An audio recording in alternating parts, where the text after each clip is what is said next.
People will be like, this guy, the way he is and where he comes from and stuff like that, he ain't gonna make it. He's got too much attitude. He's too this, he's too that. My mom told me she's proud of me, because she knows my story, what I've been from, where I come from. Jamaica is a nice place, but it's also a very dangerous place as well. If you grew up with no family as a kid, it's easy to get into gangs. It's easy for people to usually shop around drugs and to do stuff. There's people I know that growing up, they went missing and we never saw them again. I'm just so surprised and so grateful to still be alive, man. And be free, not be in prison. I'm in a position in my life, I'm inspiring people, I'm motivating people. And then a bonus is the fact that I'm doing something good. I'm not out robbing or selling drugs, just killing myself to find day-to-day expensive, I was glad that I worked my way to top 3 boxer in the world. I'm just so grateful and so privileged. Because like I said, I thought I'd have been dead by early 20s. I just been in prison because that's the lifestyle I was living. It's my time, and we'll see how well he copes with the maximum violence round after round. I might go to sleep and I wake up tomorrow. Make hay where the sun shines.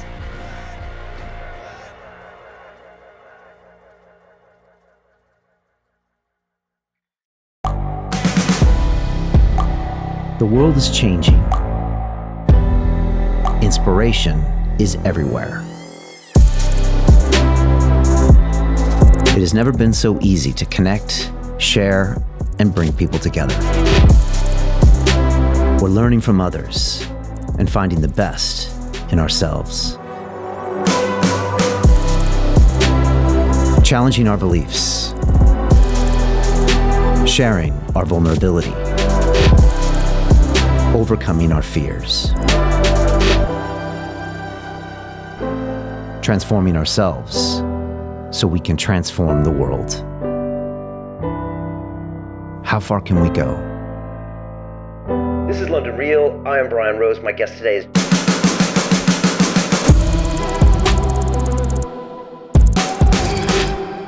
This is London Real. I am Brian Rose. My guest today is Dillian Whyte, the British professional heavyweight boxer with a career record of 26 wins, 18 by way of knockout, and only 1 loss. You are currently ranked number 3 as a heavyweight boxer in the world, behind Anthony Joshua and Tyson Fury, and for over 1,000 days, you've been waiting for your chance to fight for a world title. You are currently in your final week of training camp before your upcoming fight with Alexander Povetkin, the dangerous former world champion and Olympic gold medalist. A win should guarantee you a world title fight against either Tyson Fury or Deontay Wilder. Dillian, welcome to London Real. Hey, how are you doing, man? Yeah, thanks for having me. Thank you. Hey, great to have you here. How you feeling, champ? And also what happens on the final week of training? Are you still sparring? Or are you just doing cardio? Or are you just kind of tapering down right now? No, I finished sparring. I'm a little tired because obviously training's been hard. I feel exactly I should feel, a little bit tired, a little bit beat at the minute. Obviously this is my last. I finished sparring last week. This is my last sort of like mid-intensity week, and then it goes down. I just have from I think Tuesday, it's just all short explosive stuff now and just staying sharp. Just managing the weight and stuff and just, staying sharp, getting a sweat on, working in the game plan, just finalizing everything, working my defense, and throwing sharp punches and stuff, and just blowing up my cardiovascular system short explosively and just recovering now. So everything is recovering and tapering down now. Okay, will your weight stay the same until fight, or will it drop a little bit? Well, it depends. Sometimes it's a bit harder. It's hard to say because obviously you have a set weight you're meant to reach. Sometimes you get there and then you just dip a little bit under because of all the weeks and of intensity and metabolism. Train your metabolism to speed up and stuff. Sometimes you drop a little bit more, or sometimes you just a little bit more, a little bit less. It depends. Okay, and you're down in Portugal. You had some kind of weird spidey sense or something. You got the hell out of Dodge when things started getting weird here, which kind of allowed you to do this training camp. Is that right? Yeah, I got a good team of people around me who's very observant. They keep an eye on everything, and they keep me in light of what's happening. And we speak a lot, and we figured out this might happen or that might happen, or this could be a possibility. And then sometimes we just say, okay, you know what? Just to be safe, we have a private setup out there where we can still train in case anything happened. Because my last fight, I had a lot of things going on, and I put, I think, I put a lot of weight on, a lot of extra weight on, So when in the ring fighting, I was way out of shape and stuff like that. So we were like, okay, regardless what happened, we need to get the weight down and trim some weight off and start moving again and get the mind and mentality right. So we figured that, we need to get a Dutch and just make sure, we can actually train and train a good level while all this is going on. And we figured Portugal was the best option and the safest option as well. Excellent, man. Look, I want to talk about this fight coming up with Povetkin because he's a dangerous guy. But Yes. look, this isn't a boxing show, and I know a little bit about watching you heavyweights. But when I look at the landscape of the top 5 guys in the world, I mean, is it me or are all these guys ducking you? From Deontay to Tyson to Anthony Joshua, it seems like they want nothing to do with you. And I'm wondering why. Why do you think that is? Are you dangerous? Are they worried? What's your read on each one of these guys? I don't know, man. I don't know. I managed challenger. I was managed challenger to Dillian Whyte. I managed challenger to Tyson Fury. These guys, they say a lot of negative things about me. I'm a plodder. I'm slow. I'm this and that. But none of them don't want to fight me. So I have no idea. I'm not one that's gonna say, so yeah, I'm the next great Cummins, is Muhammad Ali and all of that. But one thing I can say is I can fight and I will fight and I'll always come to fight. And these guys know this, so they can say whatever they want about me and all this, but they know when I come, I bring maximum violence. How do you feel when someone like Deontay says that the king doesn't go to see peasants? Or I know recently you said you left Tyson Fury crying in the ring when you sparred with him. And there's rumors Anthony Joshua was going to jump into the ring after your fight next Saturday. I mean, how do you feel when you hear things like this? My mindset is whoever won it can get it. That's my mindset. If Anthony Joshua wants to jump in the ring when I fight, then he might get it there and then. I don't know what's gonna go through my mind there and then. I don't particularly like that guy. So if he gets in my face, then I'll smack I'll smack the ass out of him straight away. But me and Tyson Fury, we done a lot of sparring. There's days when he had his good days, and there's days when I have my good days, and he knows that as well. He knows that I can hurt him, and I carry the power to hurt him. And he knows I like to target the body, and that's one of Tyson Fury's weakest area. As you can see, he gets it from the head shots, and he moves his head, but he doesn't do well with the body shots. So he knows that. And for Dillian Whyte, what can I say? He's just an embarrassment, man. He's just an embarrassment, He wears a Black History costume for Black History Month, and then he loses, and then he blames the Black History costume for being too heavy. That's why he lost. It wore his legs out, walking 40 meters from the change room to the ring, wore his legs out. It's just crazy. It's actually crazy. It's crazy when you think about it. Okay, in a 40-pound costume, wears your legs out, you're 230 pounds. It's crazy. Do you have any respect for Deontay and, some of those KOs that he puts together? No, I don't have no respect for Deontay. I have no, obviously the guy's got power and obviously he can knock people out and stuff, but he's just what he is. He's just, I ain't got no respect for him. I even if I did have respect for him, I lost respect for him for the way that he behaved as a WBC world champion. Avoiding his Manchester challenger and just making excuses after excuses, and as you can see from his last few fights, the guy is, he's just, a lot of it is hype. A lot of it is hype. A lot of the people he knocked out, those beat him all around the ring, but obviously, he knocked him out. So credit where it's due, but the guy is terrible. And I've always said, if you fight Deontay Whyte and back him up and put him on the back foot, you knock him out. And that's exactly what Tyson Fury did. But I've been saying that for like 2-3 years. Were you surprised how that last fight played out between Deontay and Tyson? Not really. I wasn't surprised because I said it from a long time ago, and I knew he was fighting someone just as big as him, just as tall as him, but heavier than him, and someone who actually take the fight to him, and someone who he's knocked down last time, and they got up and still beat him for the rest of the 12th round after that heavy knockdown. So I know Tyson Fury had no fear for him. Obviously, Tyson Fury figured, okay, if he can't land the right hand, there's nothing else he can do. Literally, there's nothing else he can do apart from bowl that right hand over. There's nothing else he can do. What's going to happen on Deontay Tyson 3, in your opinion? I don't know. I don't want to see it, to be honest. I have no interest in that fight.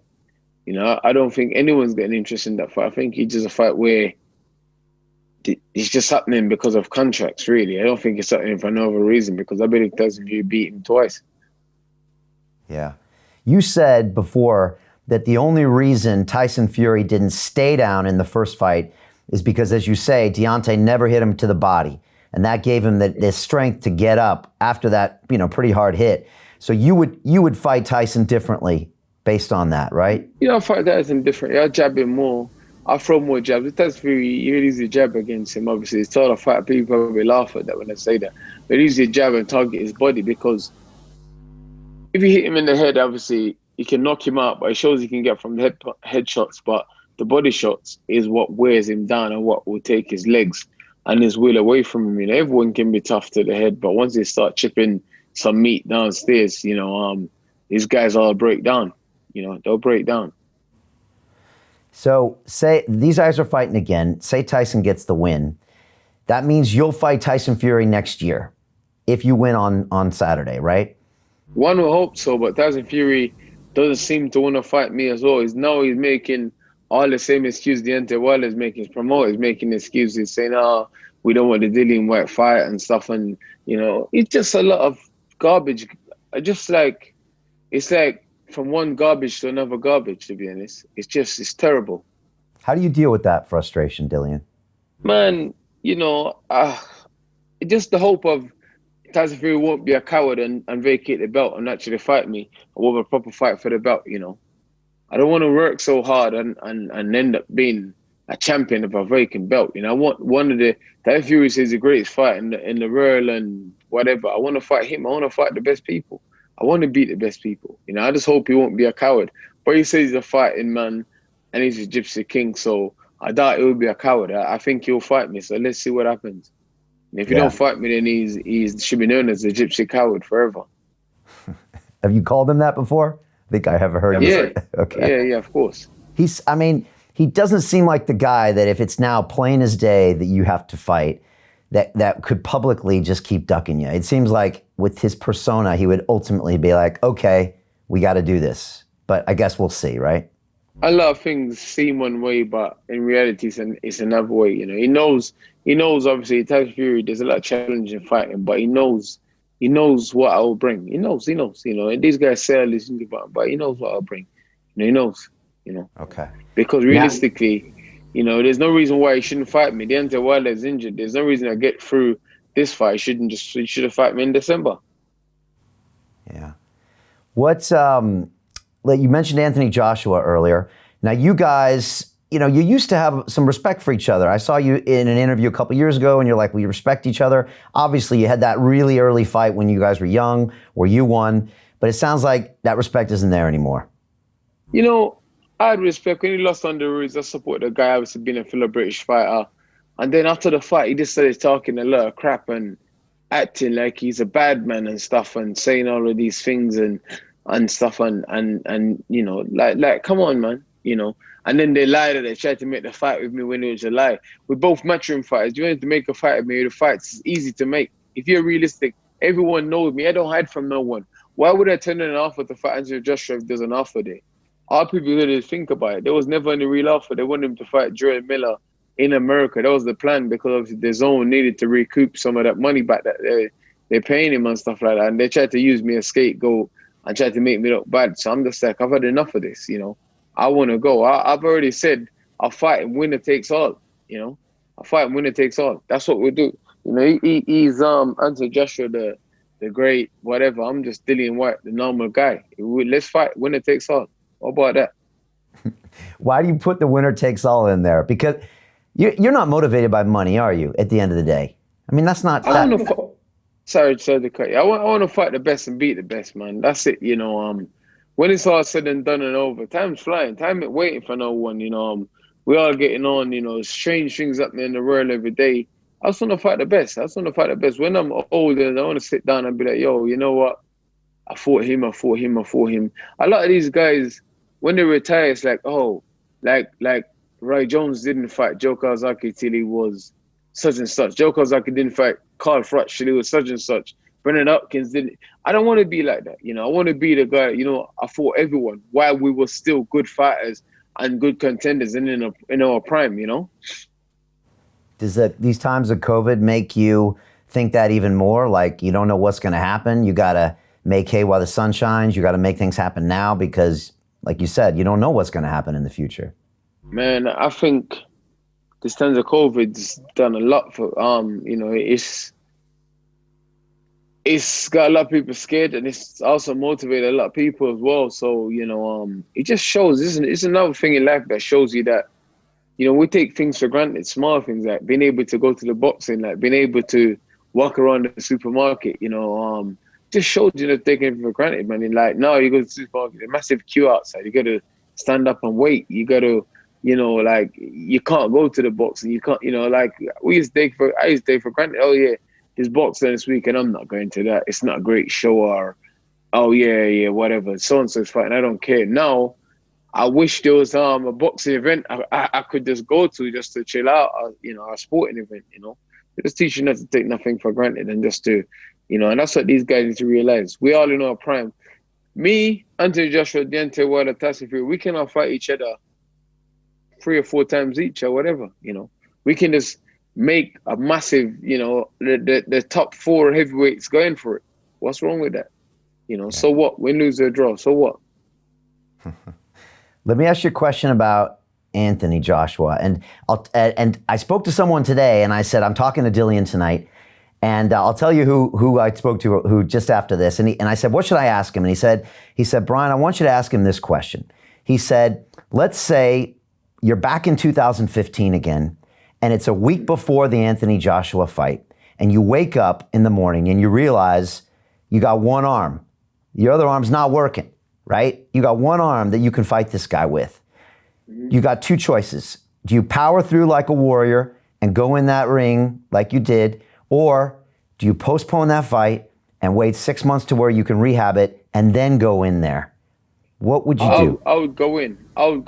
Because I know Anthony Joshua is a good fighter, but I know at the time he had vulnerabilities, as did I at the time. And one of those vulnerabilities was when he throws his right hand, when he retracts it, he doesn't answer the phone, as they say. He throws it and he comes back low because he overloads on the right hand. And my chance was to counter with a check left hook, and that's what I did. But unfortunately for me, it completely shattered my shoulder joint because my shoulder joint was already halfway finished. But I know going to the fight, and I'm a warrior. I'm a person that I'll still go in there. I'll just fight harder earlier. I'd just gone for it a bit earlier. What happens again if you're in the ring with Joshua? How does that play out? It would be a lot different this time. This time, I believe I can beat him. I believe I could beat him last time, and I was close to beating him. Now I'm much more polished. Now I have much more skill. I'm in better shape, and thank God, touch wood, I'm injury-free at the moment and stuff like that. I'm training better, living better quality of life. And also, I got more things at my disposal now because like everything, there's level. You go up in level. You meet better people, you meet better doctors, you meet better physios, you meet better training people and better strength and conditioning people. Your overall life becomes better because you have more access to better nutrition and other things like that, So it'd be a different story. Okay. You know who asked me that question? You want to know? Go on. It was David Hay. He asked me that question. Oh, yeah. Good old David. He's an old friend of mine. We used to share a gym back in the day, so I still got some love for David. So I hope you guys are still cool. David's cool people. I used to spar with David before I got into the boxing ring with anyone else. He was one of the first people I got into the boxing ring with. I was a nobody, and he was on top of his game then. Yeah, that's cool, man. All right, I'll send him some love from you, man. What about just as we round out those top ranks? What about Chisora? Is that something that would ever happen a third time? And also, what's it like when he throws that right hand at you? And what's it like when he throws that conference desk at you? It's just a child throwing a tantrum, really. Just like Derek just does. He tries to intimidate people. He's a bit of a bully. He tries to intimidate people and he tries to act crazy and stuff and try to free people out. But like all of what he's doing, I've seen it before. I've had people throw table at me. I've had people come at me with knives, with guns. I just so, like I live a real life. I live a real life where I've been doing these things since I was a child. Not in my adult life. I was doing these things when I was like 13, 15, 14, 16. So for me, it was like you're just throwing a table in a press conference because you're trying to seem like you're a bad man or a fuck, but I know you're not. I know you're not, because you don't throw a table at someone and run towards the security. You throw a table, you run behind the table towards the person, but this is Derek. He tries to be crazy and try to act crazy and try to freak people out. Obviously, he's a big guy and people think, you know what? I'll just leave it alone because he can be a bit of a nightmare. But, like I say, I'm the cameraman. Whoever want it can get it. Simple as that. I'm not a troublemaker. I don't go around starting trouble. I'm not a bully. But if you step to me, then I'm ready to go. Okay. What about Ruiz? Do you think we'll ever see him back in fighting form? It depends. That he's gonna get in a plane to fly somewhere, and there's a lot of sweet shops in the airport. He might not make it to the destination. They unless they just have a closed tunnel that he just walks straight into where he's going, and that's it. What happens there? I mean, is that a mentality where someone just sabotages themselves? Do you think he never thought he deserved it, or did he just get caught up being the champ and forgot to train? I mean, how do you forget to train? You know what? Sometimes when you come from nothing and when you work hard and you graft hard for stuff and it comes slowly and you have to continuously graft and work and take risks, you can still blow it. But sometimes you're a bit more realistic and you think, you know what? My journey to here has been, so it makes you a bit more responsible. But Ruiz was just kennel fodder. It was kennel fodder. It was just nobody took a chance. Joshua had him beat 100 million times in his head. There's no way in history could have lose. And he went in there and knocked him out, and it just got to his head. Instead of training, he was out buying cars, buying jewelry, doing crazy stuff. I'm like, dude, you have all the belts at once. Like, yo, if you can't motivate yourself to train for the rematch for someone you just knocked out, then you're never going to motivate yourself ever again. It don't matter what you say. Oh, now you realize this and you realize that. And then also the first thing he did was fire his trainer as well, which is, dude, it's not your trainer's fault. It's not your trainer's job to get into the gym. Your trainer's job is to get you training once you get to the gym. You're a grown man. You're not his son. You're not under contract him. Your job is to get to the gym. Your trainer will train you. Your trainer gets in shape. And it's the same trainer that got you ready to beat Joshua. So all of a sudden, you're going to leave Manny Robles blaming him. No, I think Manny Robles is a fantastic trainer. Let's talk about you, man. You're the kind of guy that doesn't flinch when a desk is flying at your head. You're 32 years old, but you seem kind of old school, Dillian. Like, you seem like, like that old school dude, Is that because you think you grew up in Jamaica? Is that because you saw some tough times in Brixton? Is it, obviously you just seem like a different guy that as opposed to some of these guys that are like career fighters. Do you know what I mean? And why is that? You know what, man? I say this all the time. People don't get it, man. People think, oh yeah, I'm just so surprised and so grateful to still be alive, man, and be free, not be in prison. And then a bonus is the fact that I'm doing something good. I'm not out robbing or selling drugs or checked up in prison or strung out in drugs or just saying, just killing myself to find day-to-day expensive. I was glad that I'm in a position in my life. I'm inspiring people, I'm motivating people, and I've worked my way to top 3 boxers in the world. I'm just so grateful and so privileged. Because like I said, I thought I'd have been dead by early 20s. I just been in prison because that's the lifestyle I was living. That's the lifestyle that was bestowed upon me as well. Obviously people will be like, oh yeah, this guy, the way he is and where he comes from and stuff like that. He ain't gonna make it. He's gonna, loads of trainers now when I started boxing say, he ain't gonna make it. He's got too much attitude. He's too this, he's too that. He's too street. He's too, loads of guys, and they're the same guys that come up to me now and like, oh, well done, you're doing something. I'm like, yo, I remember you heard what you said, so for me, I'm just grateful, man. I'm grateful, I'm grateful on my life. I ain't made it to where I want to get to yet. I'm far from where I want to get to. I'm still learning, I'm still improving, but I'm just grateful, my mom told me she's proud of me, because she knows my story, what I've been from, where I come from. For me, that's something like, I never had my father around and anything like that, I try, I make sure I'm around for my kids and stuff, man, it's even though they're talking about it, it's like, it's crazy, because all this stuff I'm talking about, it's not like I was an adult, I was a kid doing some crazy stuff just to survive, not because I wanted to be cool or follow or whatever, I was doing what I had to do, I was a father very early, so I had to look after my son and stuff. And, my mom had 12 kids. I used to, try and find stuff and try and help out around the house and stuff and try and make it, man, it's crazy. It's crazy. It's crazy. Why So do you helping my think? mom pay bills when I was like 13. I was like, yo, here you go. It's crazy, man. Why do you think you made it? Like, what was it? Was it your mom? Was it the fact that you were a father at 13 and you had maybe more reasons than the other 13-year-olds to do something with your life? Was it growing up in Jamaica and appreciating Brixton, or what was it, man? I don't know, man. There's so much things I can say why, so much things. It's my lifestyle, my upbringing, my team around me. I got incredible team around me, and one thing, me, I draw good people and good energy towards me as well. So, there's some people around that do so much for me every day. Sometimes I sit down and think to myself, wow, do I even deserve these people? That just, like, I got some incredible people around me, man. I just can't believe that someone like me have these people around me looking out for me and taking care of me, and people was planning and strategizing for me and helping me. It's crazy, man.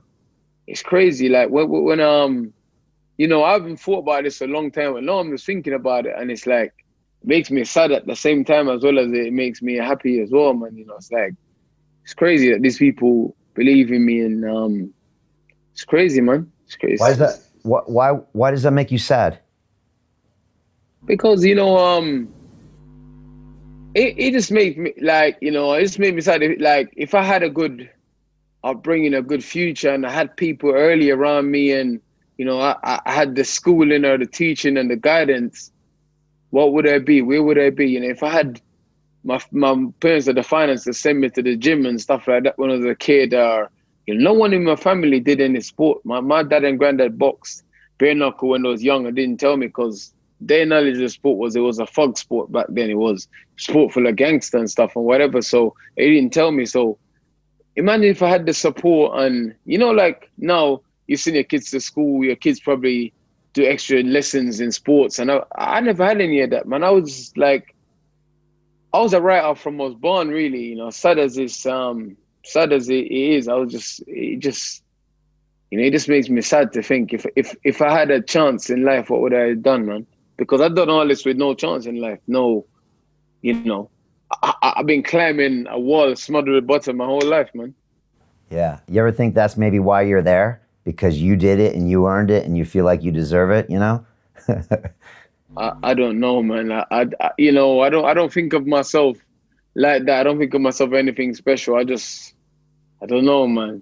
Sometimes it's hard. People say, why do you say that? I said, I don't know. I don't think like, some people is like, oh yeah, deserve this, or I don't think like that, man. I'm just privileged, man. I'm just so grateful, man. I'm so grateful.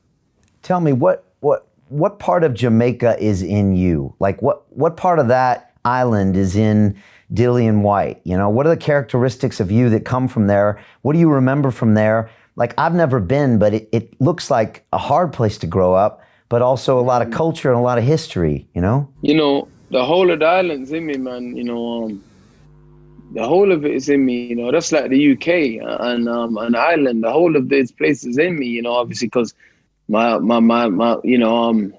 some of my family was Irish and some was Jamaican, so that was a crazy mix. It's two Yeah. quite highly volatile race of people, as well. So it's crazy. We had some teachings from that side and some teachings from the Jamaican side. So it was crazy, man. It was it's a nice place, very nice place, very nice place, good weather, good food, a lot of culture, different people, different mindset, and so different religions and stuff like that. The diversity of people there is crazy.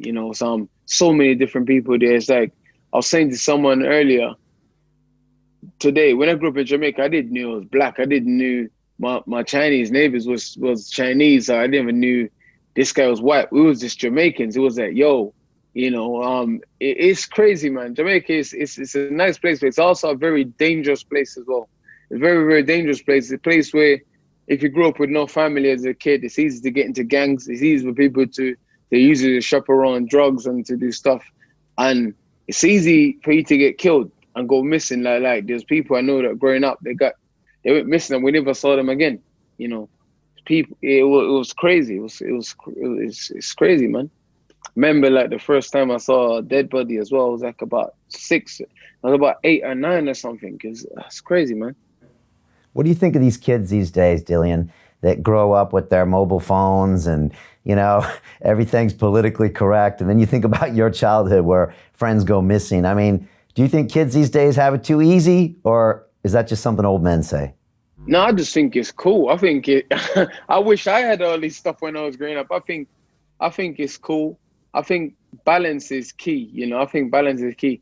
What a lot of people do in my community, they send a lot of their kids back home to go to school for a year in Jamaica, or 6 months in Jamaica, or 6 months in Africa, or 6 months in Ireland, or wherever. They send them back home so they can see, and I think that's a good thing to do if you have access to that. Or it's good to teach the kids the history as well, and for them to understand what things was like. Because a lot of people, they work hard and they get successful and then they just spoil the kids. It's like, oh yeah, so, but different times, man, different times, now we got to move forward with the time, obviously, like my young son, he can use the phone and the iPad and the computer way better than I can. I'm like, yo, you're like 9 years old. How do you know to do these things? Like, I call my son, I'm like, yeah, I want to send an email to this guy, but I need to pin this to it and do that. And he's like, that's easy. And I'm just thinking, yeah, shut up, you. It's crazy. So saying a way, there's a lot of positive and there's a lot of negative as well, because when I was growing up, we was outside a lot. We was outside running around, going to the park, doing this, hanging on the street, but that also brought other troubles as well. At least your kid might be at home playing PlayStation or whatever, but you know where he is. Yo, he's upstairs in his room. You know that he is there. With me, my mom didn't know where I was for 2, 3, 4 days at a time. It's crazy. Yeah. And I'll go out and just not come back. I'll go out and I went out and got shot and didn't come back for like 3 weeks. That's crazy, man. It really is crazy. Yeah, you mentioned like the young people. Like, if there's young fighters watching us right now, maybe 16 or 17, and they're coming up, they got the skills. What's some advice you would give to them? I mean, you mentioned surrounding yourself with good people, but like, what are the big mistakes young fighters make when they're in the game, and what advice do you give to them? They take it for granted. Oh, I'm young. Oh, I can go out and party and drink, and I don't need to train, or I don't need to do. Man, like, just try and stay disciplined. Try and surround yourself with good people. But it's also hard because it's easy for me to say, try and surround yourself with good people. It's hard to know who is good people. It's hard to know who is lying to you. It's hard to know who just wants to use you. It's very difficult. It's very difficult what to say to these kids, man. It's so difficult, man, because you don't know what's going to happen. You don't know where it's going to go. You don't know if you're going to have the right people. It's crazy, man. It's crazy. Yeah. All right. So talk to me about this fight coming up. It's this probably the strangest fight you've ever had. Maybe, there are going to be fewer people there than maybe at your first Joshua fight, and I've seen that old tape, But, we've seen Dana White and the UFC put these fights on where there's nobody in the crowds, right? And you can hear like echoes, and you actually can hear the body shots, and they slap and stuff. And you can hear the announcers, the fighters can hear the announcers. It's crazy. So what are you expecting from this bout, which is going to be in, what I understand, Eddie Hearn's backyard, right? By the way, I haven't got an invite yet, so I'm not happy about that. But what do you expect to bring? Are you worried about the weather? Are you worried about the crowd not being there? Weird energy, COVID tests? Tell me. I just had another COVID test yesterday. So I'm all good. When I get back to England, I got to have another one. That's all. Came back all fine. I have another one I go to England. So I ain't worried about that. We kept ourselves good and obviously kept my immune system up and everything good. So I'm not too worried about that. But, it's going to be strange. It's going to be strange because for me, I've had fights in the big shows. I've had outdoor fights where, like in Saudi, it was raining. My shoes was wet when I got to the ring. I had to wear paper bags and plastic bags on my feet to the ring. I had to do things. So for me, I think I've had, from the way my career is, I fought in front of 500 people. I fought in front of 2,000, 3,000, all the way up to 70 or whatever thousand it was in Cardiff. So I've had I remember I fought Derek Chisora co-main event in front of 40,000 people in Manchester. I went to America and fought in front of 300 people. The first fight on the card. So, I've had the different stages in my career. So I think I'll be all right. And some of the hardest fights I've had, the most dangerous fights I've had has been in the gym sparring with 3 or 4 guys coming in, doing 2 rounds in, 2 rounds out and giving me work, beating me down. So for me, it's just going to be, that's my mindset in going into this fight. But I'm expecting a very dangerous, very solid, strong, aggressive Povetkin. Obviously, he knows if he beats me, he goes from being that guy to the guy, his value goes up. I'm expecting him to be ready. I'm expecting him to be strong and focused and stuff. So when the bell goes, it's gonna be like it's in front of thousands of people, because I'm just gonna be focusing on him and I'll be switched on and I'm just gonna focus and seek and destroy. So I don't think it matters whether it is 100,000 people there or 100 people or 1 people or no people. Yeah. Do you usually draw energy from the crowd? Or not really? You don't seem like the guy that needs the adoration of the crowds. Like, that doesn't seem like you. I could think of a few fighters that love it, but that doesn't seem like you. All the time the crowd's against me anyway. so. But some people get energy from that too, being the bad guy, right? Or maybe not. Yeah. I'm used to being the bad guy and the underdog. I wouldn't be surprised if I'm not the underdog going into this one again. So for me, you know what, man? I'm a survivor and I'm very adaptable. One of my biggest strengths is being adaptable. I adapt to whatever situation I get put in, whether I want to or not. I just sort of say, you know what, it is what it is. I'm going to get on with it, and my whole team is like, and that's the mindset and that's the energy, So, whether we're a good start or not, we're going to finish strong regardless. So that's done. That's standing me in great stead, in preparation for this and for whatever else I do in my career, You both got left hooks coming into this fight. How does this thing play out in an ideal scenario? How many rounds? What does it look like, you think? Man, I trained for 12 rounds. I know we're talking about a guy that's won everything, every single thing, all the way up from the lowest level amateurs to the highest level amateur, Olympic gold medalist, multiple trophies and tournament win, all the way up from pro debut to world title. I ain't fought for a full version of world title yet. I'm WBC interim world champion. So his experience is crazy. His experience is crazy, but I'm expecting him to be sharp and to be motivated and to be in shape. He's one of those guys that looks like he stays in shape all year round. I wouldn't be surprised if he probably comes in about 16 stone 3, 16 stone 4. I'm expecting him to be sharp. He's got short arms. He throws short punches. Probably the best fight I fought technically and stuff, but it's my time. And we'll see how well he copes with the maximum violence round after round. A lot of people say you shouldn't take this fight. Why take it? Because I ain't a scaredy cat like most people, man. You know, a lot of people is scared and they don't want to take chances and they're worried about this and worried about that. I might go to sleep and I wake up tomorrow. So, you know, that's my mindset in life, man. Make hay where the sun shines. Yeah, amen to that. How much does the world need a proper boxing match right now? I mean, man, you know, seriously. Are you thinking about that? This is one of the reasons why we wanted to do this as well, because I could have waited till September, October time and just be like, oh, I'll wait for the crowds to come back and stuff like that. But, you know, one of the main motivation for me was my mom was a nurse. My mom's old, you know. I say to her, yo, like, you know, come out to Portugal and stay out here with me and just be safe. And she goes, no, you know, as a nurse, I got a duty to do, you know. And there's a lot of old people that come up hospitals, have operations and need medicine and change, and they can't, no one is helping them. They're just leaving them because there's stuff going on in the hospitals and whatever. And my mom said, listen, I'm going to do my job. And when she said that, somewhere there, I'm thinking to myself, you know what? If she's showing such bravery, I need to do my job as well. I need to do my job and be brave and get on with it and don't just sit around and wait and think, oh, I'm mope, you know what I mean? So to me, that was a motivation for me when she said that. So I was like, all right, cool, you know what? Let's do this. Let's get it on. I love that, man. We all got to do our job. I felt the same way the last few months. I got to do my job too. We need everybody. We need the nurses, the broadcasters, the boxers, right? We need everyone because everyone's so account and everyone, you know. I mean, you don't know what you do to motivate people. I don't know what I do to motivate people. Could just be waking up and just posting a video of me going to the gym, you know, or whatever. Me trying to eat healthier. Me, you know, anything. You know, anything can motivate someone, man. So we just got to do what we got to do when we got to do it, you know?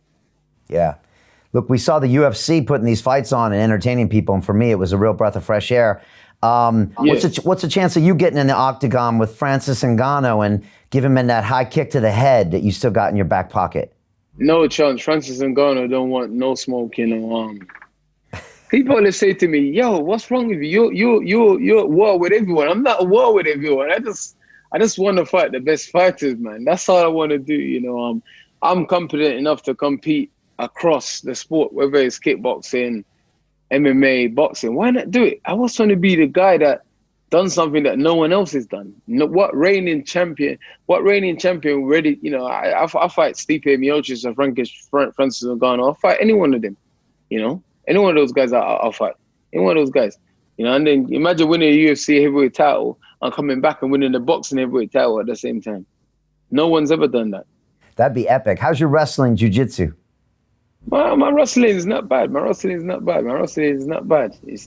It's actually better than I thought it was, actually. What about your submission skills?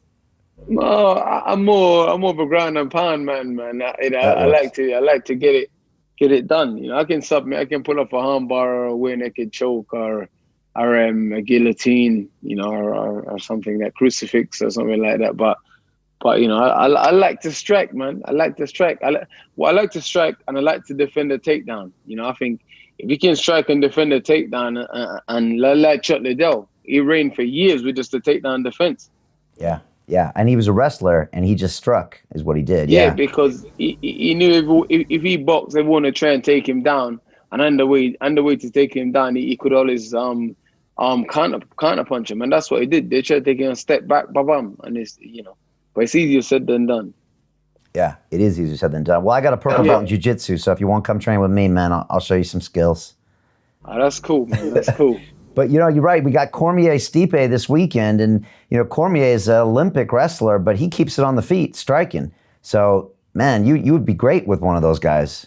Yeah. You know, I got nothing but respect for both of those guys, Stipe and Cormier. You know, there's one apiece. It's a very interesting fight, intriguing fight. One that I will be watching when I've seen how it goes. It's a good fight, man. I'm trying to think who's gonna win. But it's crazy because the first fight, Stipe made a lot of mistakes and he got knocked out. The second fight, DC was fighting good and then he started making silly mistakes and then he got knocked out. Weird. DC just comes forward. He just doesn't care. He just comes forward and he just takes shots, and then he just he missed one. He needs to be a bit smarter. He's a bit older now, he's a bit older now, but he looks in great shape. I saw an interview with him, I think 2 days ago, and he looks good. He looks really good. He looks really healthy. But Stipe's gonna come in shape, tough guy, good striker. So let's see. Not many boxers can actually switch over. It's true. I mean, a lot of boxers talk smack. Mayweather said, "Oh, I'm gonna go into MMA," but he's not gonna. You're the only guy I know that could actually make that switch. So that's why I don't understand why they're putting Tyson Fury and Anthony Joshua on the next UFC game. And none of them would never fight in a cage. No. None of them would never ever fight in the octagon. None of them. I don't know why they're putting them two in it and not putting me in it. None of them will ever fight in the octagon. And I'm serious about fighting the octagon. To continue watching the rest of the episode for free, visit our website londonreal.tv or click the link in the description below.